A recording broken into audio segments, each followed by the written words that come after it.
I've known Will Frears for over 20 years. He directed me in one of the largest and most fun roles I had at the Yale School of Drama in his third-year thesis play, The Master and Margarita. I liked working with Will because he would ask the tough questions, expect brilliance at all times, and he was always reaching for greatness, which is inspiring to be around. In our conversation, all of those traits are on display, in addition to a man who has lived his life, experienced loss and love, and is now using that experience to show us that joy and success come from community, transparency, and integration. Thank you, Will, for showing up and sharing your heart. Hello, and welcome to another installment of At the Podium with me, Patrick Huey. At the Podium is a platform where we will learn from people who come from different walks of life, careers, and experiences, but all share one thing in common. They have stepped fully into the transformative power of saying yes to the unexpected turns of their lives, and they are now using the power of their voice, or podium, to make an impact on the world we live in today. At the Podium is the intersection of art, culture, and big thoughts wrapped up in good, old-fashioned conversation. Today, I'm thrilled and humbled to share the podium with Will Frears.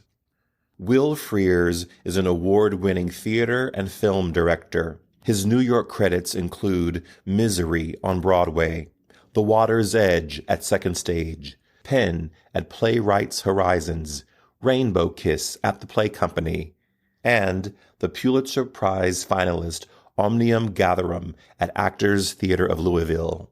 His film credits include All Saints' Day and Coach. His writing has appeared in the Paris Review, New York Magazine, the London Review of Books, and 8x8. Will is also the founder and director of the Mercury Store, a startup space for theater artists, stage directors, and choreographers, providing bodies, space, and time for these artists to look at and examine their work. The Mercury Store is committed to a new way of thinking about how theater gets made. Artistic excellence, a wide diversity of artists, creative and intellectual risk-taking and rigor, and equitable working conditions are its guiding principles. Will holds a BA from Sarah Lawrence College and an MFA from the Yale School of Drama. Will, welcome to At the Podium. Hello. How are you doing? I'm good. And you? I just moved to chilly Boston, so I'm getting used to the Northeast weather again, Will. I don't know how you guys do this year after year. As you famously once said to me, champions adjust. It's cold. It's horrible. And every year that I get older, I think, how old do you have to be before you get to move to Miami for the winter? I don't know, but it's freezing, and I'm manning up and I'm adjusting, as I would say in the past. But thank you so much. We have been trying to make this happen for some time, so I'm glad both of our schedules worked out that we could have this conversation. As you know, we talked earlier to Claudia Zelavansky, who works with you at the Mercury Store, and we had a great conversation with her. And I thought, well, if we're going to talk to Claudia, we have to talk to Will and hear it directly from the man who conceived of this really interesting business model, artistic endeavor. I was really intrigued because, in essence, you are disrupting the creative process for the American theater. Some days it goes that big, and other days we're sort of providing a nice space to work. Why did you feel the need to throw a proverbial wrench into the gears of a creative process that has been with us at least 2 centuries?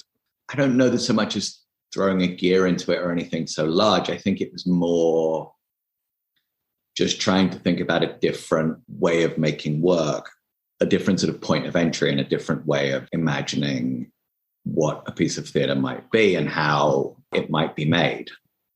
So I don't know so much that it's that large. It was sort of rooted in my own dissatisfactions, both with my work and sort of with the life it was asking me to live. So it was both that I would look and I couldn't see a path for the kind of work I wanted to be doing. And I couldn't see a place to do the work if I could imagine it. I felt sort of stuck. So I didn't know what to do anymore and I needed to do something. You know, traditionally in the American theater, that's the moment when you teach or when you leave New York or when you going to television, and television still sometimes appeals to me, but I was teaching, which I was enjoying, but I sort of didn't want to step fully into academia. And my wife was at the time a journalist at New York Magazine, so asking her to leave New York seemed out of the question.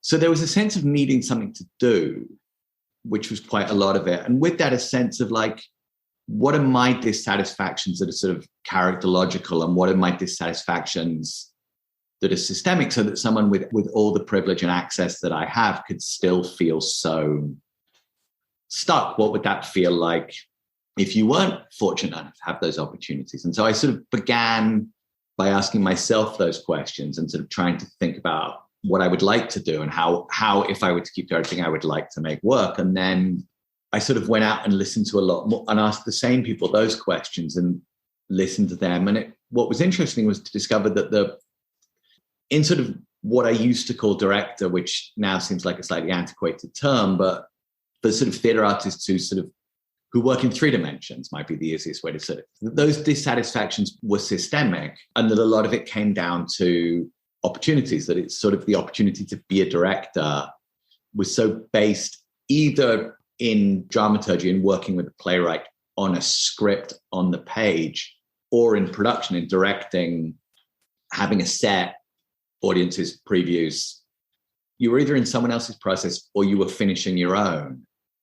What would it be like if you just stood in the middle of your own process for a minute and sort of thought like, well, what do I mean? And that's sort of the question that we try to keep sort of prompting the people we're working with to ask ourselves, is like, what do I mean? What am I interested in? What are my concerns? And sort of trying to give them the resources to not answer those questions because they're not really answerable, but to sort of have the space to ask them properly. And that really did feel like, well, a room and some time and some actors. And so on a very simple level, those 3 things, which have been in the theatre since the beginning, sort of what makes a play, we provide them. And then to allow people to sort of work as they wish. I find it interesting because your work has been so well received and fruitful. Sometimes. I mean, John Lahr says of your play down in Louisville that it was a wow beginning for a career. And I think about, you come from an establishment. You've had very successful parents artistically and creatively. You've had a very successful career artistically and creatively. So it's interesting to hear that you had feelings about that may be counter to what the outside experience of that was watching it happen.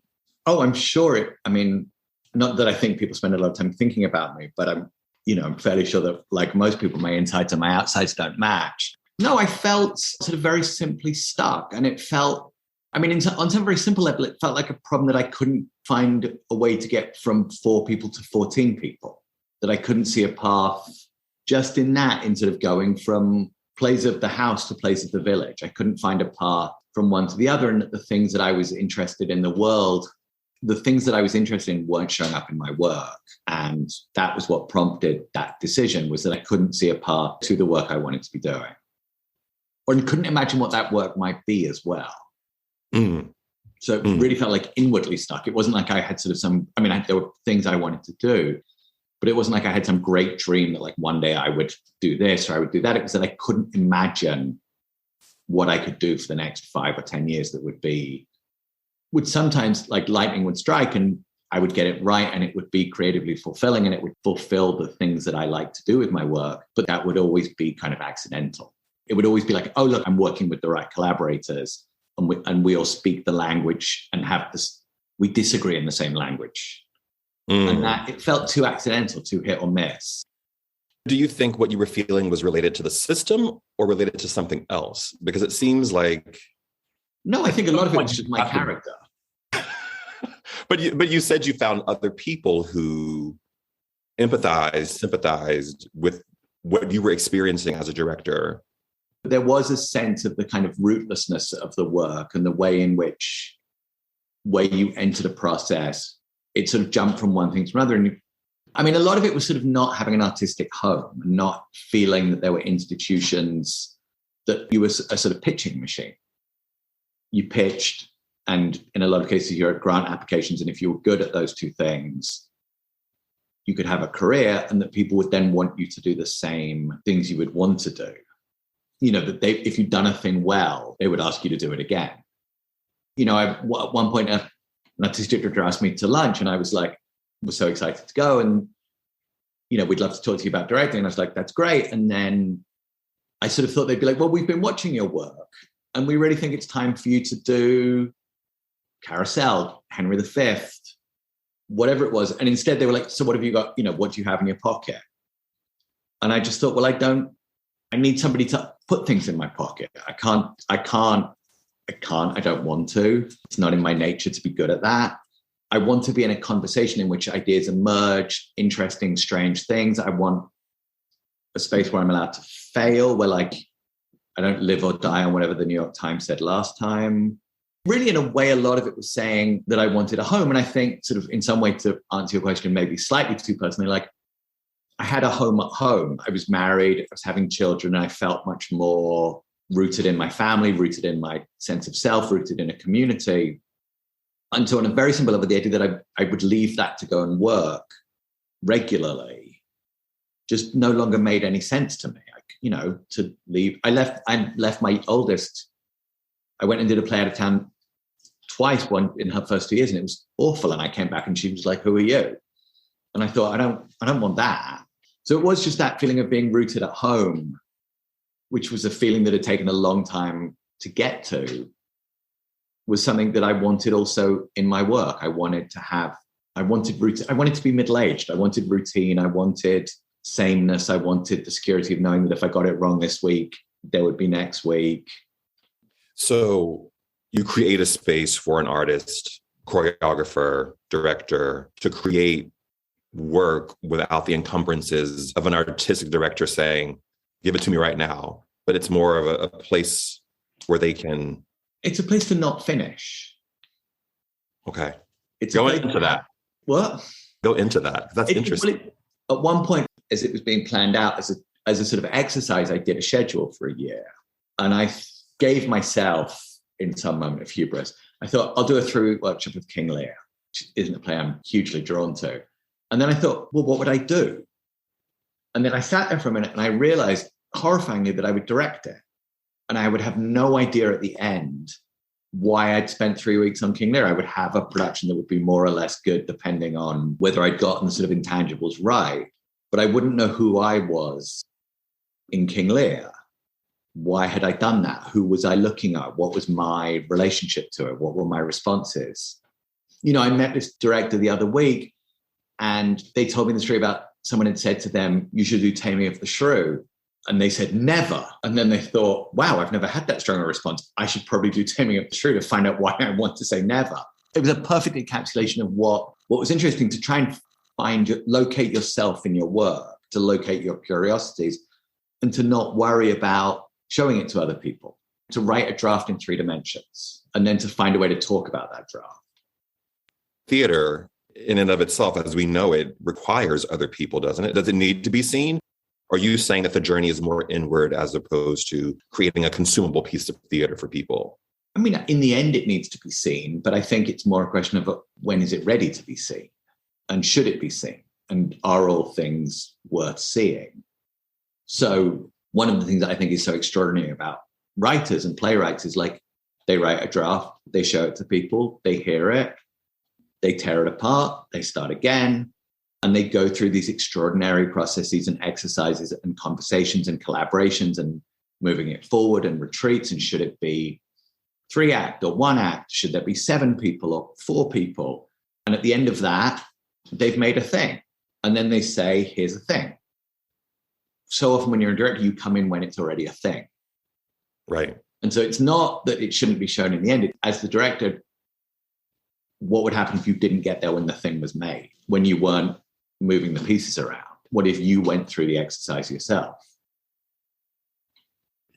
It's an interesting proposal that you're making, that in one sense, the director, they get to locate themselves within Lear or within Taming of the Shrew, and the pressure of delivering that 3-week rehearsal period, you turn around, boop, boop, previews, opening, party, run, you take that off the table. And it becomes a process of not only discovering the play itself, but the director discovering themselves and their process and their work through the work on the piece of art, play, dance, whatever they're making.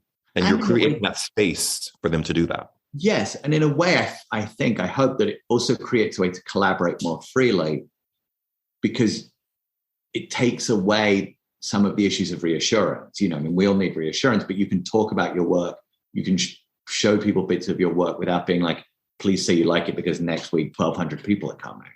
Please don't tell me I put the door in the wrong place. The New York Times is coming on Tuesday. So just to be in those things. And so it's really just a way of stepping back. It really is.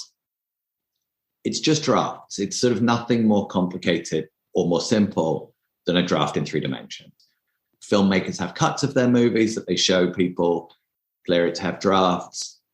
Writers have drafts. Painters have open studios. And yet somehow for a director, so often you're just on a kind of narrowing point. And by the time you show it to somebody, you can change that many things, but you can't say, oh, wait, I could do it all differently. And I found that this was an experience that for me, that what would happen then is when I had an idea, I wouldn't really do the story. I would demonstrate my thesis. I would become so concerned that my idea held, that the production was about my idea, not about my idea and the story and where they met each other. I spoke to Lisa Channer. We had a very long conversation about the relevancy of theater, which I want to ask you about as well. But she said part of the challenge of theater, and I think you're articulating it in a different way, is that it requires so many elements in order to make a play. A painter's process can be fairly singular, as can a writer's process, et cetera. But when you start bringing in elements that are required to create a play, there becomes the issues of economics, time. Are these actors available? Is that director available? Is the theater world ready to let go of some of that to allow these drafts to exist, as you call them, drafts?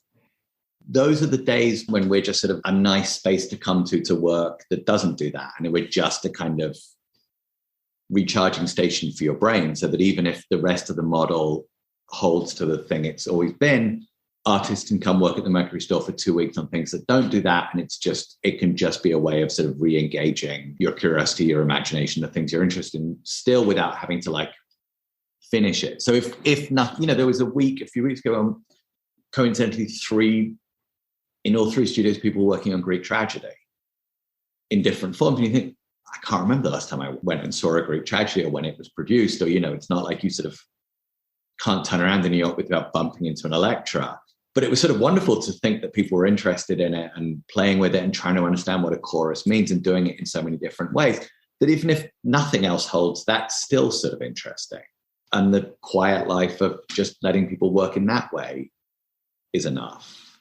And then obviously other days my ambition scales and I think, we'll change everything, but it's somewhere in between. I wonder, and I would love to hear your thought on this.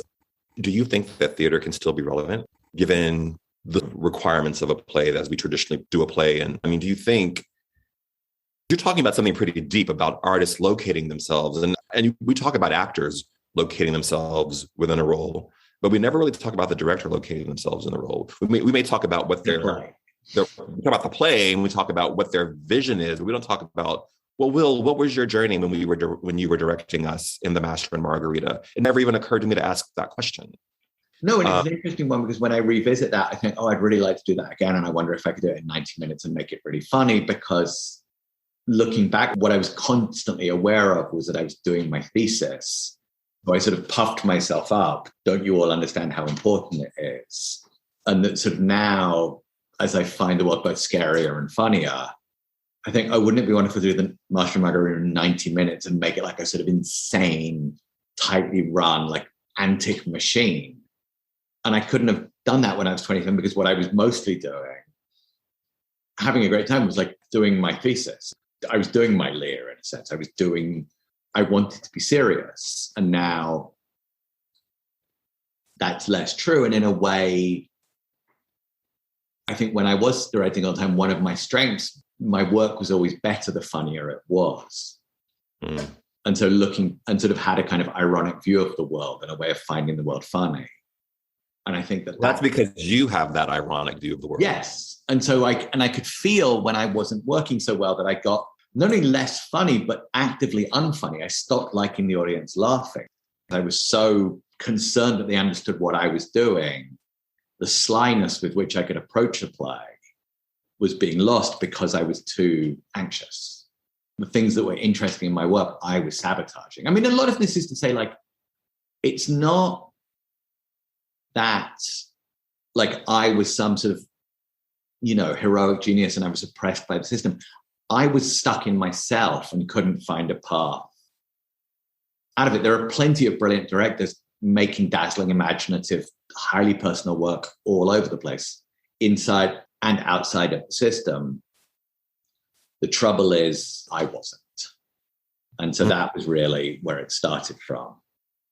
It seems to me, Will, that the Mercury Store is really partly born out of your growth and need as an artist to express and grow and have other parts of your artistic palette whetted that may not have been there when we were 21, 22 at Yale together. Is that an accurate? 8 and 9. 8 and 9. I had a lot more hair then. But is that an accurate description? Yeah, I mean, I think that I like doing this. I like having a job. I really like going to work with other people. And it feels in the best possible way, like that every day there's a new opportunity to think about something differently. Well, what would this be like? What if we did this instead? Oh, that's an interesting person. How can we support them that isn't inside of the metric we've created? And in a sense, though, it's not entirely dissimilar to doing a play because it's still about real estate. Like the thing about doing a play is you have to be in a room. You have to be in some kind of a space.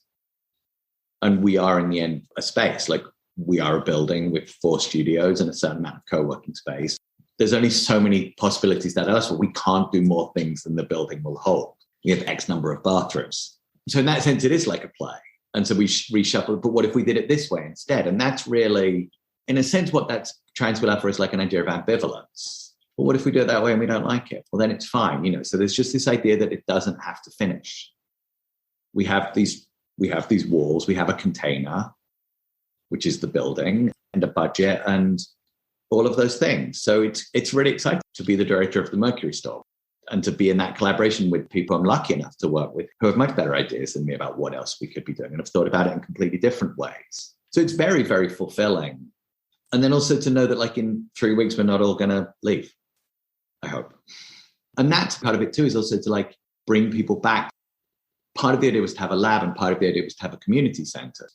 You run into your friends there, you see people see each other's work in their nascent stages. You can bring people into your space. One of the things a lot of directors talked about was their loneliness. Just to do that is quite nice. Just to run into people is really lovely. And it's a thing that I felt as I got older and as my friends got more successful, worked out of town more, we weren't running into each other anymore. And so those sort of joys of the sort of communities you make when you're 20 and the sort of, which is a great deal of the part of the pleasure of making theatre, is like, how much like being in a barn in Vermont does it feel like? And that felt further and further away. So trying to find ways to bring that back, but not at 4 a.m.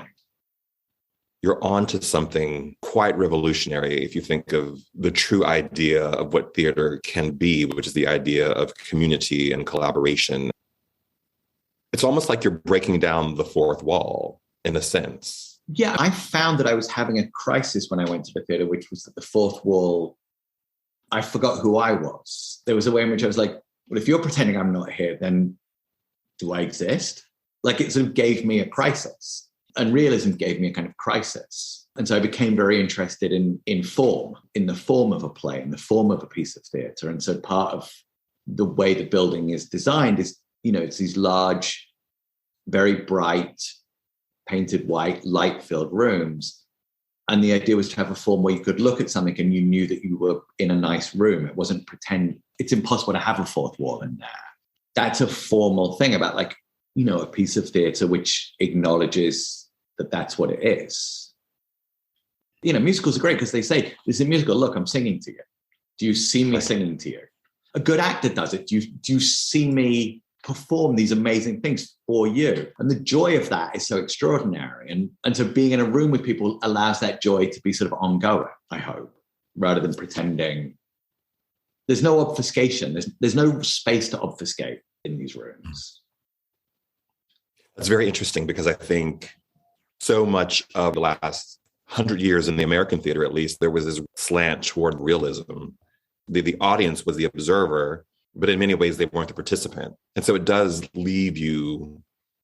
can leave an audience removed from the process. If that could happen. It's so internal. It's what's happening to me as the actor, what's happening within the life of this play, which is not real.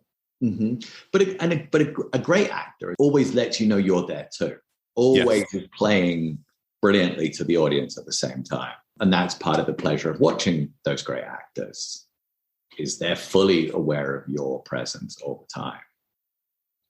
There's an important historical reasons why American drifted towards realism, some of which is to do with sort of ideas that were current at the time. And part of it, really importantly, was sort of throwing off the shackles of Shakespeare, which is something I'm all in favor of like, let's not do that English thing.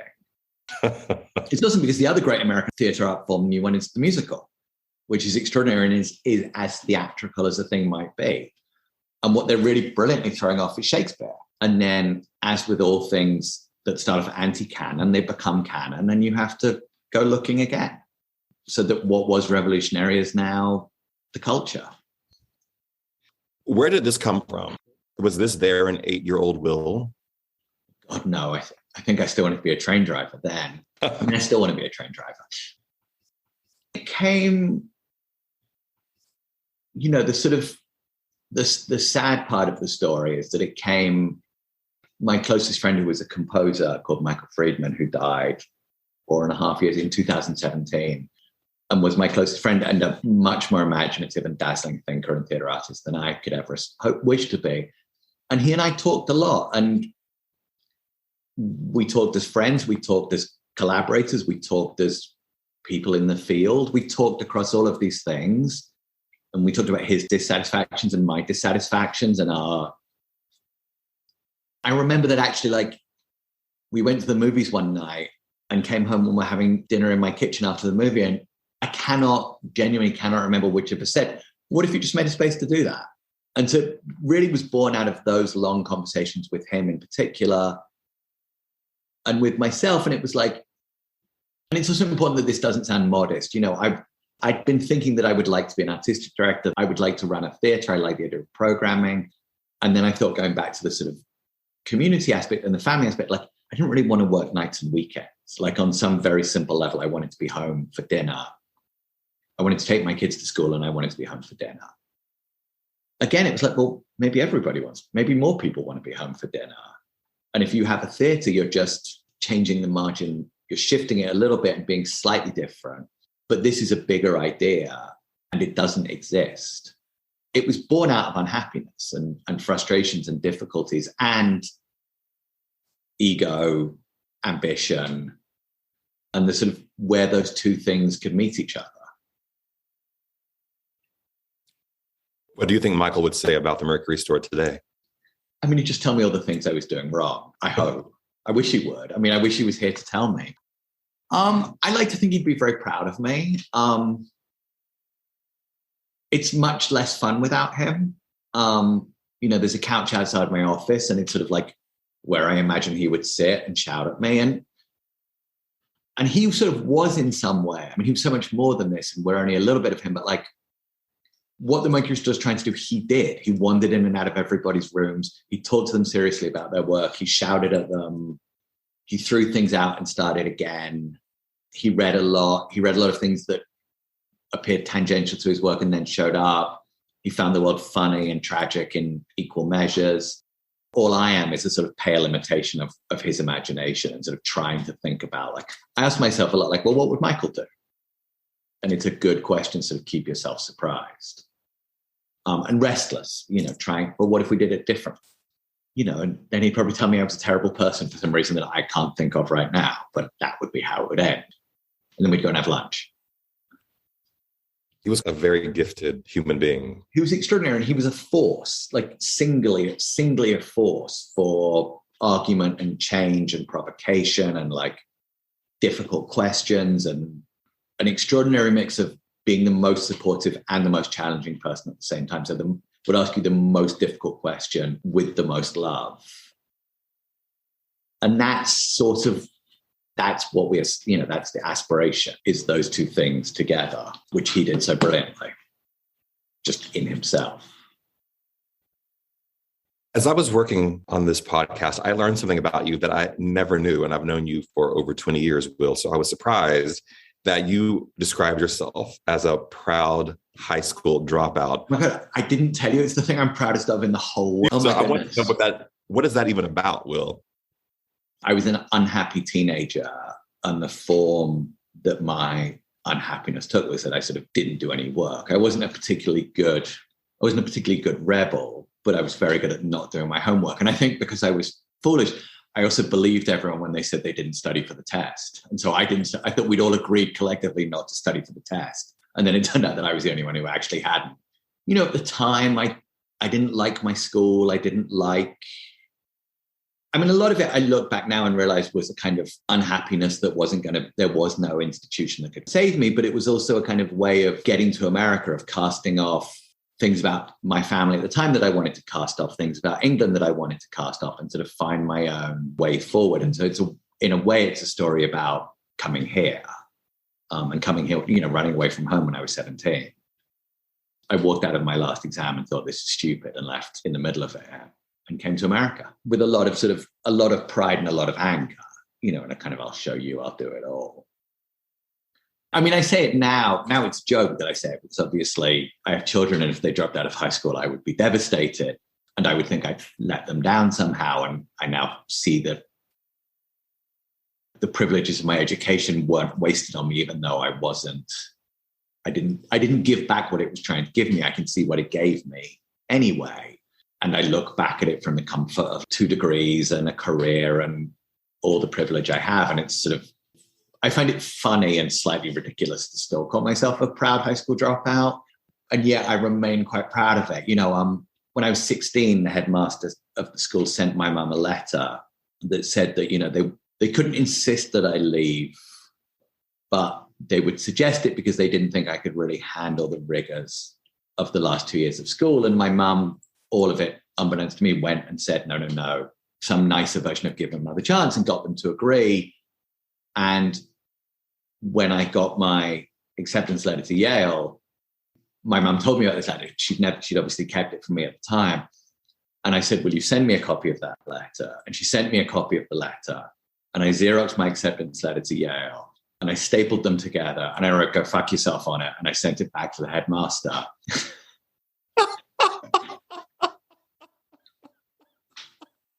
Mm-hmm.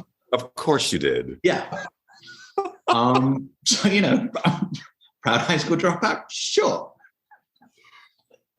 That's what for the pleasure of that letter. It was all worth it. Mm-hmm.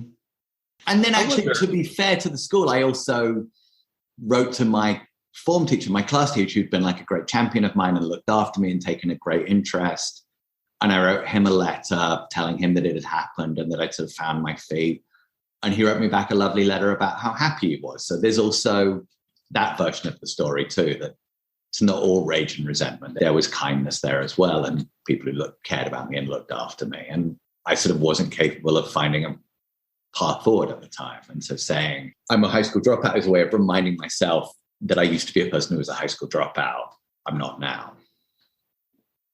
I was having a conversation with Lisa Channer, which we talked about earlier. And in that conversation, she asserted this idea that the internet has democratized access to the public airwaves, which is good in many ways. But now that we all have a public platform, everybody's an expert.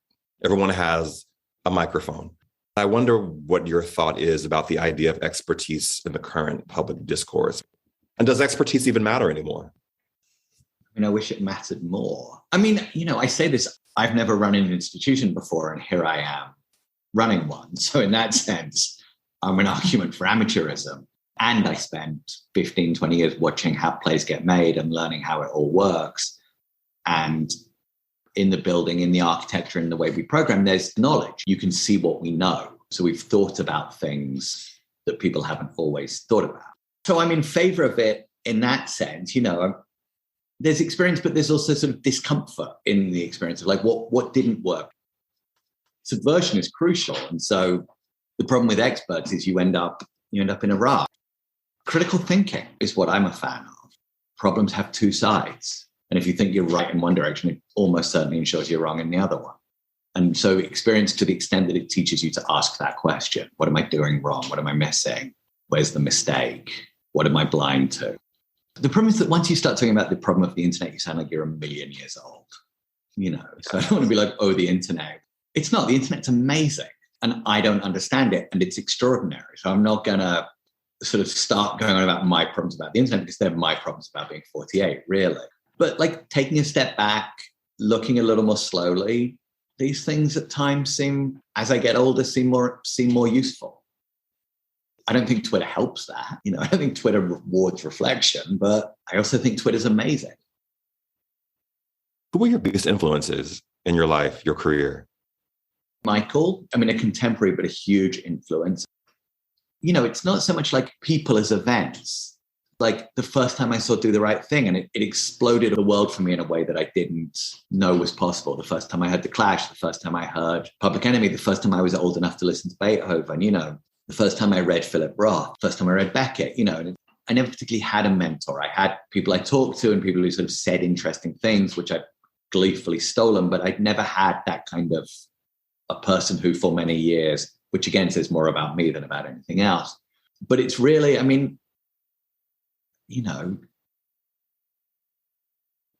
find Amy completely extraordinary. And Amy's been the sort of biggest influence as a way of thinking about the world and change, thinking about finding it subversive, finding it funny. So it's really much more sort of my peers than a kind of, again, it sort of goes back to the high school dropout part in me. Like, it's my peers, the people I work with. There are artists I think are sort of extraordinary, people who follow their interests people who follow their interests wherever it takes them are people I think are incredible and sort of have the courage to be interested in things that they wouldn't necessarily think they were interested in or be expected to be interested in. So anyone who finds the world fascinating and perverse, whatever part of that I can take from and listen to and learn from, I'll take.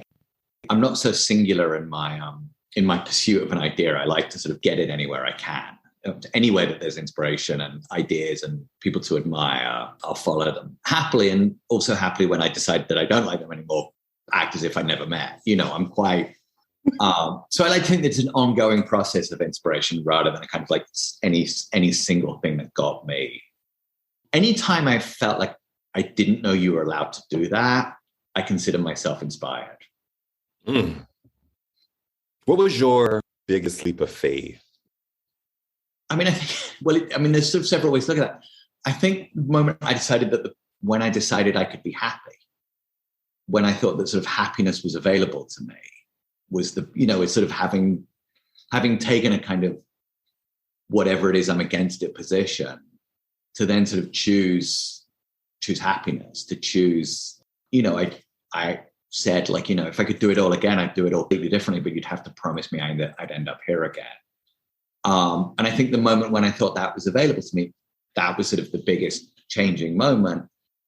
And I think on a sort of plot level, there's suddenly this building in Gowanus that I am the director of. And who am I to do that? Who am I to say, oh, I understand the American theater. I understand. Who am I to be a revolution? Or, on the days that we are a revolutionary, who am I to be that person? Who am I to say I know anything? And yet every day I sort of have to find some way of being like, oh, and to listen. And that's also because that sounds hubristic, to be like, to go in and listen to people and learn from them, which is the way of it doesn't become a sort of endless, as I've talked for an hour about myself, but like, that's a big choice, to go in and every day be like, I've got this idea. And every day, the way to make this idea better is to listen to people more. Will Frears, thank you so much for your hour. Thank you. This was also so nice to just have an hour with you. Thank you. And now we don't get to come visit. We never get that very often in No. here. And You're that's old sort of grown men. what I mean about, like, that's part of the idea, like what we're doing and what you're doing here is sort of the same thing we're trying to do, which is like, what would it be like to just talk to people and find out the things that they think and the peculiar ways in which they think, and then make something out of that. So you're doing it with your podcast, we're doing it there, but it's the same thing, which is like, other people are really, really interesting. Fascinating. I've had the biggest lesson over the past year, just sitting and talking to people. Mm-hmm. Yeah. Just listening, looking, that's all. Well, thank you again, Will. Thank you. And to those of you who are watching or listening, remember, we all have a voice. Use yours wisely.